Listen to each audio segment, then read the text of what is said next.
Coba buat mihrab di rumah. Mihrab.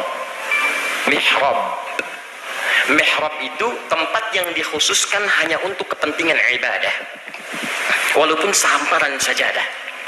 Mihrab. Ya, mihrab. Ini mihrab di imam depan. Jadi ada 3 tempat yang utama di Quran. Ada mihrab, ini yang kita bahas. Yang kedua ada musalla, Quran surah kedua ayat 125.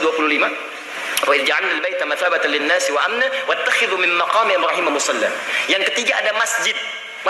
Quran surah kedua ayat 114. Wa man azlamu mimman mana'a masajid Allah. Quran surah 9 ayat ke-18. Innama ya'muru masajid Allah. Dia ada musalla, ada masjid, ada mihrab. Simpan musalla dengan masjid, saya mau bicara tentang mihrab. Mihrab itu tempat yang diistimewakan di dalam Al-Quran, yang dikhususkan hanya untuk fungsi ibadah saja, tidak yang lainnya. Dan di antara keutamaan mihrab, dia bisa mempercepat terkabulnya doa. Satu-satunya tempat yang diisyaratkan dalam Al-Quran mempercepat terkabulnya doa, mihrab. Makanya tempat imam di mihrab. Kenapa tempat imam di mihrab? Karena imam memimpin doa, mimpin salat. Apa itu salat? As-salatu hiya doa. Pemimpinnya imam yang bacakan dari Al-Fatihah sampai ujungnya.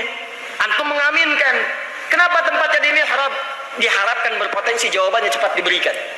Begitu imam dapat, makmumnya dapat. Paham dari sini? Nah, antum boleh bikin mihrab di rumah, tidak harus di masjid. Apa dalilnya? Maryam. Kenal Maryam?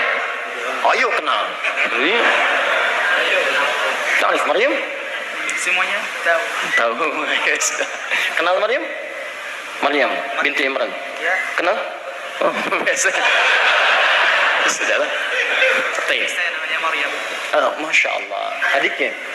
Adiknya beliau, Masya Allah. Adiknya namanya Maryam. Tapi bukan Maryam binti Imran. Nanti kita bahas lain waktu supaya tidak melebar. Ya, lihat sini. Maryam bikin mihrab, dibikinkan oleh orang tuanya Imran dengan Hannah. Dibuatkan mihrab. Perhatikan. Fungsi mihrab sekali lagi, dia bisa mempercepat terkabulnya doa. Yang kedua, mempercepat datangnya rizki.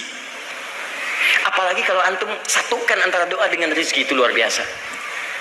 Ya Allah, mohon dekatkan rizki kepada saya, Allah. Mohon ya Rabb, mohon. Tiba-tiba datang anaknya rizki namanya. Mas, sedang apa? Betul, mendekatkan rizki. Tahu dari mana? Ketika dibuatkan mihrab oleh bapak ibunya, Maryam beribadah di dalamnya. Perhatikan apa yang terjadi. Ayat 37-nya, paling kiri sebelah bawah di mushaf. Quran surah ketiga ayat 37. Fataqabbalaha rabbuha biqabulin hasanin wa anbataha nabatan hasana. Wa kaffalaha Zakaria. Kullama dakhala 'alaiha Zakaria al-mihrab, disebutkan mihrabnya. Maryam tuh ibadah di mihrab, ibadah aja. Ingat, fungsi mihrab hanya ibadah saja, jangan dengan yang lain. Di kalau antum isi salat, baca Quran, zikir di situ, urusan dunia keluar. Misal sedang baca Quran, ada telepon, tang ting tung ting tang ting tung, tang ting tung ting tang ting tung, jangan diangkat, di mihrab keluar. Karena urusan di situ hanya ibadah saja. Dan jangan lakukan yang mengganggu ibadah Anda. Begitu masuk mihrab, ceklik foto.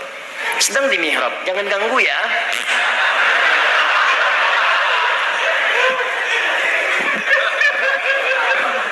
Nah, itu tepikan.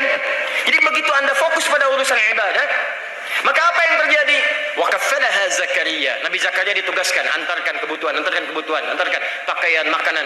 Tapi Allah berkehendak lain. Kullama dakhala 'alaiha Zakaria al-mihrab wajada 'indaha rizqa. Kullama, setiap kali masuk, bukan sekali dua kali. Setiap kali datang sudah ada kebutuhannya. Mau makan ada makanan, minum ada minuman, pakaian sudah ada. Dia kaget, dia mengatakan, ya Maryam, anna laki hadza? Maryam, dari mana semua ini? Kan yang pegang kuncinya saya, yang buka saya, kenapa sudah ada di sini? Perhatikan, kalimat anak yang dididik dengan nama Allah, dengan hukum Allah, maka yang keluar di lisannya hanya akan Allah yang pertama kali. Kalimat anak Anda yang dididik dengan mall, dengan iklan, dengan tontonan, maka di lisannya akan marak kalimat-kalimat tontonan itu. Apa kabar anakku? Kabar baik, robot X. Wah, sudah robot tuh. Ya, sayang sini, siap poli yang dipanggil. Robokar poli. Ah, hati-hati. Ada poli, ada Embers, ada heli dan sebagainya. Tuh. Kenapa Ustaz hafal? Ya, tahulah sedikit-sedikit. Ini banyak anak-anak depan. Tayyib. Jadi ketika disebutkan nama Allah, dilatih dengan Allah, apa yang keluar kalimat pertamanya? Qalat huwa min indillah. Allah. Dia nggak nyebutkan ibadahnya. Ini paman saya kan rajin ibadah nih, baca zikir. Tidak. Wa min dari Allah. Innallah, ini poinnya. Innallaha yarzuqu may yasha bighairi hisab.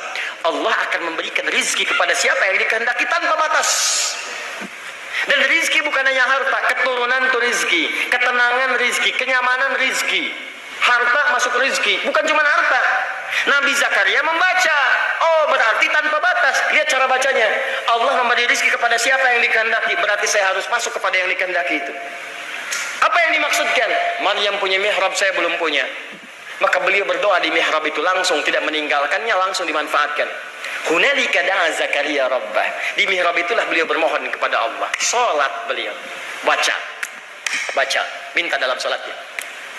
Qala rabbi habli min ladunka dzurriyyatan thayyibah. Ya Allah, ya Wahhab.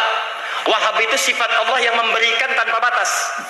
Ingat kaidahnya. 1, dekati Allah. 2, buat mihrab. 3, saat Anda membuat mihrab, isi dengan ibadah. Saat ibadah itulah mohon kepada Allah.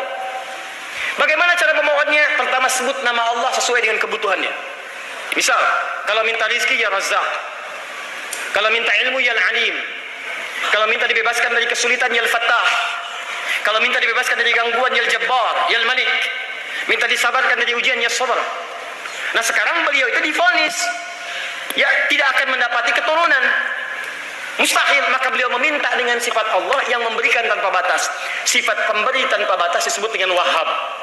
Wahhab. Ya, tolabnya permintaannya disebut dengan hab. Rabbi habli. Ini rumus ada di Quran surah Al-Isra, surah ke-17, ayat 111. Ya. Qulid Allah awid ar-Rahman ayyamma tad'u falahul asma'ul husna. Kalau Anda punya masalah, sebut nama Allah, minta. Atau Ar-Rahman. Atau kalau Anda tahu, kata Allah, saya telah tetapkan nama-nama terbaik sesuai dengan kebutuhan kamu. Ya, kamu punya apa kebutuhannya, sebut nama saya sesuai dengan kebutuhan.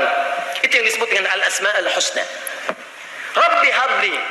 Ya, lihat kalimatnya. Hunalika da'a Zakaria rabbah. Qala rabbi habli min ladunka dzurriyyatan thayyibah. Ya Allah, ya Al-Wahhab yang memberikan tanpa batas. Mereka mengatakan saya punya keterbatasan. Hanya Engkau yang tidak punya batas dalam pemberian.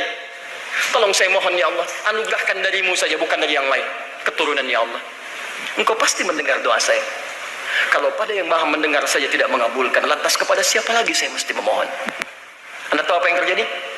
Beliau masih berdoa tuh, masih berdiri dalam solat. Dalam solat membaca. Dalam solatnya masih berdiri disebut dengan qaimun. Sedang solat belum selesai disebut dengan yusalli. Baru selesai doanya, belum selesai solatnya, turun jawaban ayat 39-nya. Fanadatul malaikatu wa huwa qaimun yusalli fil mihrab. Anallaha yubashshiruka bi Yahya. Tiba-tiba turun jawaban sedangkan beliau belum selesai salatnya, mengatakan, "Hei, kamu akan punya anak namanya Yahya." Artinya hidup. Yang mustahil menurut manusia, lahir dari rahim perempuan yang monofos dan mandul bayi yang hidup, tidak ada yang mustahil bagiku. Lahir hidup.